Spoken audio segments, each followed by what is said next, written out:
अस्सलाम वालेकुम। आज मैं एक बहुत ही ख़ास मौजू पे बात करने जा रहा हूँ। हो सकता है कि आप भी इस आ, बीमारी या इस तकलीफ़ का शिकार हों। हो सकता है कि मेरी इस वीडियो की आपको सख्त ज़रूरत हो सकता है कि आपके इर्द गिर्द रहने वाले कुछ लोग इससे भरपूर फ़ायदा उठाएं और वो उनको अल्लाह ताला इस तकलीफ़ से निजात दे। मेरा मतलब है, मैं बात करना चाह रहा हूँ सर्वाइकल प्रॉब्लम्स के बारे में, या गर्दन का दर्द या गर्दन के मोरों की तकलीफ़ के बारे में। जो लोग इस दर्द में मुब्तला होते हैं उनकी गर्दन अकड़ी रहती है और वो हर वक्त इस बात की शिकायत करते हैं कि यार उनको नीचे झुकने में तकलीफ़ होती है, उनको मुड़ने में तकलीफ़ होती है, वो कोई मुश्किल काम नहीं कर सकते, वगैरह वगैरह। तो मैं आपसे गुजारिश करूंगा कि मेरी इस वीडियो को आखिर तक देखें। हो सकता है कि आपकी ज़रा सी कोशिश से आपका एक बहुत बड़ा मसला हल हो जाए। असल में हमारी होम्योपैथिक में एक ख़ास चीज़ ये है कि हम इलाज बिल मिसल करते हैं। बहुत सारे लोगों की जो इलामात होती हैं वो मुख्तलिफ होती हैं, एक जैसी दवा हम सबको नहीं दे सकते। इसलिए हम कई दवाओं का तज़किरा करते हैं और उन दवाओं में उन इलामात का भी ज़िक्र किया जाता है। लिहाजा आप इस वीडियो को गौर से देखें और ये 4-5 दवाइयाँ जो यहाँ पे बताई जाती हैं, कभी ज़्यादा कभी कम, इन सब को आपने नहीं लेना होता। आपने बस अपनी इलामात के मुताबिक जो आपसे मैच करती हैं, सिर्फ उन दवाओं का इंतखाब करना होता है।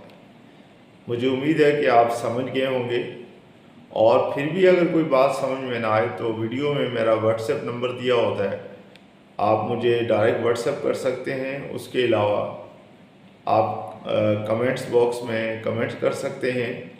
तो इंशाअल्लाह मैं आपकी इस जो इलामात आप बताएंगे उसके मुताबिक दोबारा खुद ही आपसे रब्ता कर लूँगा। बहुत शुक्रिया।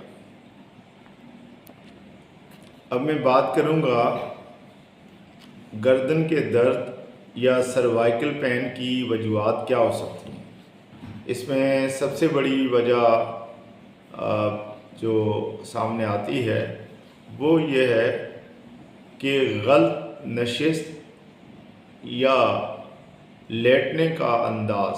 बाज़ लोगों का अंदाज़ सही नहीं होता, वो सीधे नहीं लेटते, या अगर लेटते हैं तो वो मुड़कर लेटते हैं, उनकी गर्दन मुड़ती रहती है, जिसकी वजह से नासमझी में उनको ये दर्द होने लगता है।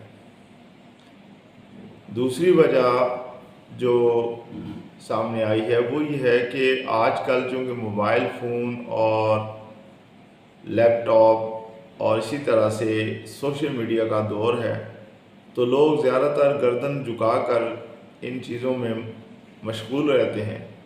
तो इस वजह से भी ये दर्द हो सकता है। इसलिए हमें चाहिए कि हम अपनी इन तमाम एक्टिविटीज़ का एक वक्त मुकर्रर रखें।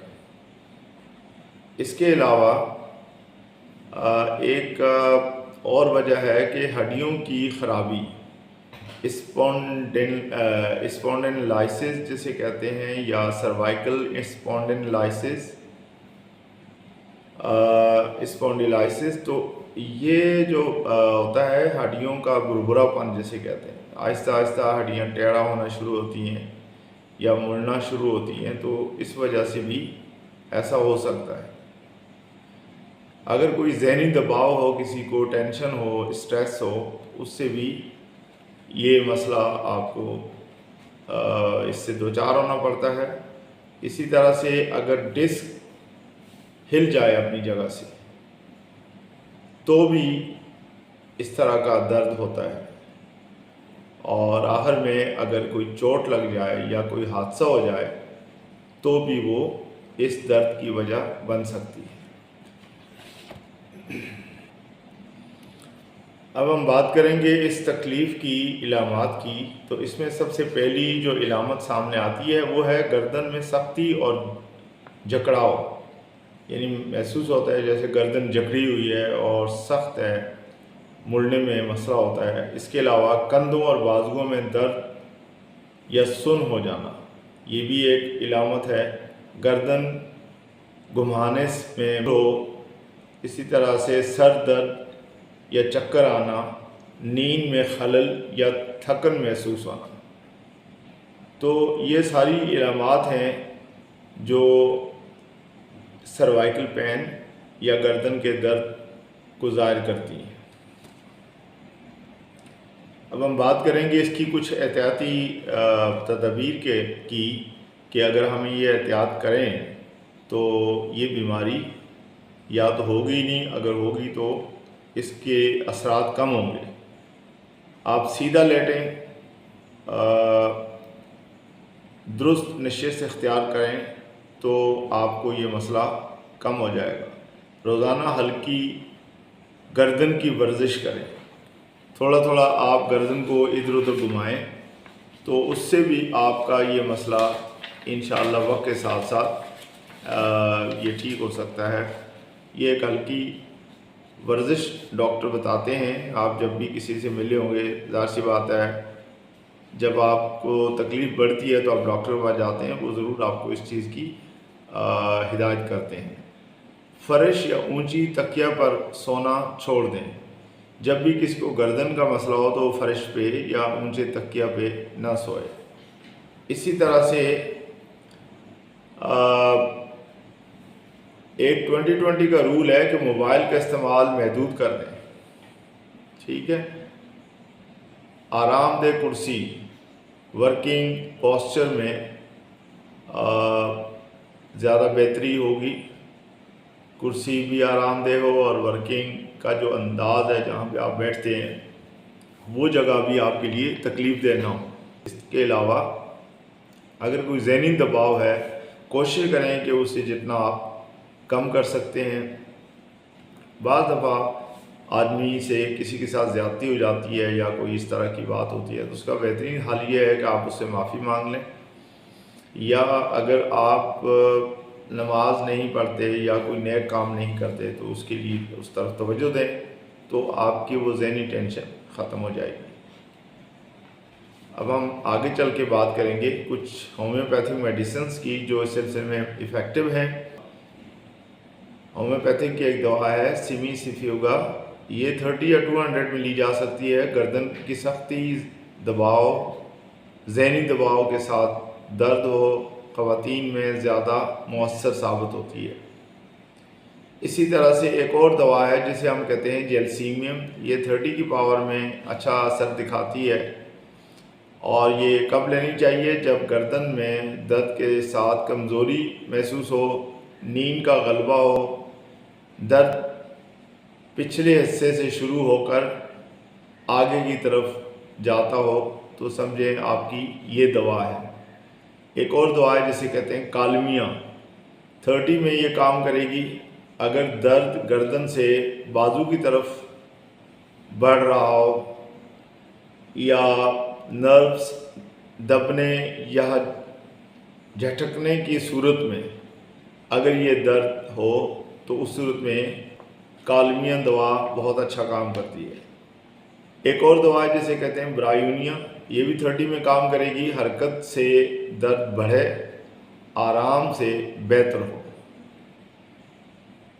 जब आप कोई काम कर रहे हो तो ये दर्द ज़्यादा हो जाए, जब आप बैठे हों तो ये दर्द कम हो जाए। स्पॉन्डिलाइसिस में मौसर साबित हो, यानी कि जो हड्डियों की तोड़ फोड़ मैंने बताई है या कोई जगह थोड़ी सी सूज जाए तो उस सूरत में ये काम करती है ये दवा।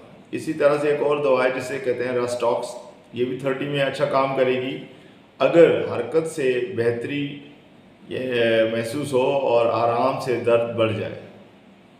इससे पहले जो दवा बताई थी उसकी उलट है, नमी या ठंड से दर्द बढ़ जाए तो ये आप समझें कि आपकी दवा जो है वो रस्टॉक्स है। दवा का जब भी आप इंतखाब करें पहले तो आप वीडियो गौर से देखें, तो हो सकता है कि आपको खुद ही ये बात समझ में आ जाए। अगर आप फिर भी नहीं समझते तो फिर आपके पास दो रास्ते हैं, या तो आपके इलाके में जो होम्योपैथिक डॉक्टर हों उनसे आप मशवरा कर लें, वो आपको इलामात के मुताबिक बता देंगे कि ये दवा आपके लिए फ़ायदेमंद है, और या डायरेक्ट आप मुझसे रब्ता कर लें, तो इंशाल्लाह आपका ये मसला हल हो जाएगा। अब मैं बात करूँगा कुछ टिप्स हैं जो फ़ायदा देती हैं। उसमें सबसे बड़ी टिप ये है कि गर्दन की रोज़ाना 5 मिनट तक एक वर्जिश करें। कंप्यूटर या मोबाइल पर जैसे मैंने कहा कि 20-20 के रूल के मुताबिक चलें, यानी 20 मिनट आप कंप्यूटर या मोबाइल देखें और 20 मिनट वक्फा करें, फिर दोबारा 20 मिनट अगर ज़रूरत है तो दोबारा देखें और फिर 20 मिनट का वक्फा करें। तो ये 20-20 रूल कहलाता है। इसी तरह से फिजियोथेरापी या होम्योपैथिक डॉक्टर से फिजियोथेरापिस्ट या होम्योपैथिक डॉक्टर से भी आप मिलते रहें, और अपनी दवा अगर ज़रूरत है तो वो तब्दील भी कर देंगे, और फिजियोथेरापिस्ट जो है ना आपको मशवरा देंगे कि आपको फिजियोथेरापी की ज़रूरत है या नहीं। दिमागी सुकून के लिए नींद मुकम्मल करना बहुत ज़रूरी है। आखिर में मैं ये बात कहूँगा कि जनाब, गर्दन का दर्द अगरचे आम है, लेकिन नज़रअंदाज करने से ख़तरनाक हद तक ये जा सकता है। वक्त पर एहतियात और कुदरती इलाज से मुकम्मल शिफा मुमकिन है। इस सिलसिले में आप कभी भी इस बात को हमेशा ज़हन में रखें कि एक मुहावरा है कि आई स्टिच इन टाइम सेव्स 9। मतलब यह है कि वक्त का एक टाका बेवक्त 9 को बचाता है। अगर किसी की कोई कमीज़ या कोई जगह ऐसी हो जो फट रही हो और वो एक टाका ही लग रहा हो, तो उसको अगर आप फौरी तौर पे ठीक कर दें तो आपका वो जो लिबास है वो काफ़ी देर तक चल सकता है। लेकिन अगर आपने वहाँ कोताही बरती तो उस पर एक और अगर ज़रब लग गई कहीं से गलती से, तो वो फट जाएगा और फिर वो एक के बजाय 9 टाँके लगेंगे। वो चीज़ उस तरह से फिर रहेगी भी नहीं और आपकी परेशानी में इजाफ़ा होगा। अगर आपको मेरी वीडियो अच्छी लगे तो मेरे चैनल को ज़रूर सब्सक्राइब करें और वीडियो को लाइक और शेयर करें, ताकि दूसरे लोगों को तक ये बात पहुँचे और लोग इससे फ़ायदा उठाएँ। इंशाल्लाह फिर हाज़िर होते हैं किसी नई बात के साथ। अल्लाह।